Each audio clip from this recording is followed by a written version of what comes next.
ہندوستان میں ایک جگہ ہے، وہاں کا ایک واقعہ بتاتا ہوں آپ کا. ایک عورت کا انتقال ہوتا ہے، جنازے کی نماز پڑھانے کے لیے جنازہ لا کے رکھا جاتا ہے قبرستان کے باہر. جنازے کی نماز کون پڑھائے اس پر جھگڑا شروع ہوتا ہے، دیوبندی پڑھائے یا بریلوی پڑھائے. اور وہ جنازہ رکھا رہ جاتا ہے، 3 لاشیں اور گرتی ہیں. ہم وہاں آ کر کے کھڑے ہو گئے ہیں. ہم یہ نہیں سمجھ رہے ہیں کہ ہمیں لڑنا جن سے ہے وہ سپر پاور ہے، وہ ہم سے 20 سال پہلے کی ترکیبیں لگائے بیٹھے ہیں ہمیں مٹانے کی سازشوں کے ساتھ. لیکن ہم لڑ رہے ہیں، کہاں لڑ رہے ہیں؟ میں ایک نظم پڑھتا ہوں، اور اگر لگ جائے کہ میں نے اپنا حق ادا کیا یا میرے دل سے جڑی ہوئی کوئی نظم ہے تو آپ سب کا ساتھ ملے. پڑھتا ہوں، سنے گا.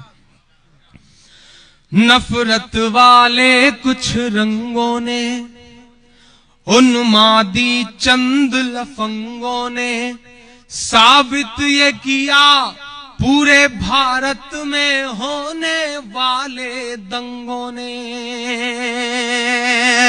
یہ سوال اچھالتا ہوں، کبھی سوچنا کہ گجرات میں گھر جلانے سے پہلے کسی دنگائی نے تم سے پوچھا تھا کہ تم دیوبندی ہو یا بریلوی، تم شیعہ ہو یا سنی؟ کبھی پوچھا تھا مظفر نگر میں مارنے سے پہلے تمہیں کہ تم دیوبندی ہو یا بریلوی، وہابی ہو یا سنی ہو؟ نہیں، کسی نے نہیں پوچھا.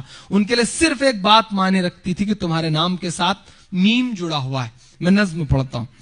نفرت والے کچھ رنگوں نے، ان مادی چند لفنگوں نے، ثابت یہ کیا پورے بھارت میں ہونے والے دنگوں نے.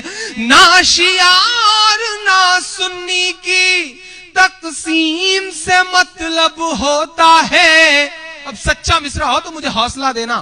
نہ شیعہ نہ سنی کی تقسیم سے مطلب ہوتا ہے. ہم لوگوں کے قاتل کو کیول میم سے مطلب ہوتا ہے. بس میم سے مطلب ہوتا ہے، بس میم سے مطلب ہوتا ہے. کہ ہم کبھی بریلوی میں الجھے، ہم کبھی وہابی میں الجھے، ہم کبھی بریلوی میں الجھے، ہم کبھی وہابی میں الجھے. ہم ایک نبی کی امت تھے، یہ کیسی خرابی میں الجھے. ہم ایک نبی کی امت تھے، یہ کیسی خرابی میں الجھے. 24 نمبر 26 نمبر کے جھگڑوں کو گھر پر رکھیے. ایمان کی جو دستار ہے یہ اس کو اپنے سر پر رکھیے. ایمان کی جو دستار ہے یہ اس کو اپنے سر پر رکھیے. غیروں سے بھی زیادہ ہم سب کو اپنے بھائی سے نفرت ہے. فتوے لگا کے بیٹھے ہیں. دیوبندی نے کہا بریلوی کافر، بریلوی نے کہا شیعہ کافر، شیعہ نے کہا سنی کافر، اس نے کہا وہابی کافر. سب کافر ہی ہیں تو جنت میں کون جائے گا؟ میں تو بس اتنا کہتا ہوں. مولانا طارق جمیل صاحب کی ایک بات مجھے یاد آتی ہے کہ اپنے عقیدے پہ پکے رہو، پختہ رہو.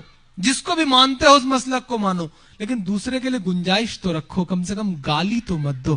میں بند پڑھتا ہوں کہ اپنوں سے بھی زیادہ ہم سب کو، غیروں سے بھی زیادہ ہم سب کو اپنے بھائی سے نفرت ہے. ایک ساتھ نماز بھی پڑھ نہ سکے اللہ یہ کیسی عبادت ہے. ایک ساتھ نماز بھی پڑھ نہ سکے اللہ یہ کیسی عبادت ہے. مسلک کی لڑائی میں یارو مذہب کا تماشا مت کریے. مسلک کی لڑائی میں یارو مذہب کا تماشا مت کریے. جو چھوڑ